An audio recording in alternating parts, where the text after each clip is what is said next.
Yung pag-flop, nakukuha nyo ba yun? Kasi ngayon, chef, kakasakto ka-retire nyo lang, naabutan nyo rin yung mga umaarte lang na kumarin na Paul.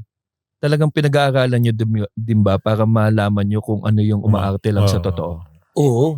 Kasi nung nai-apply yung rules na yan, yung sa PBA, pinag-aralan namin.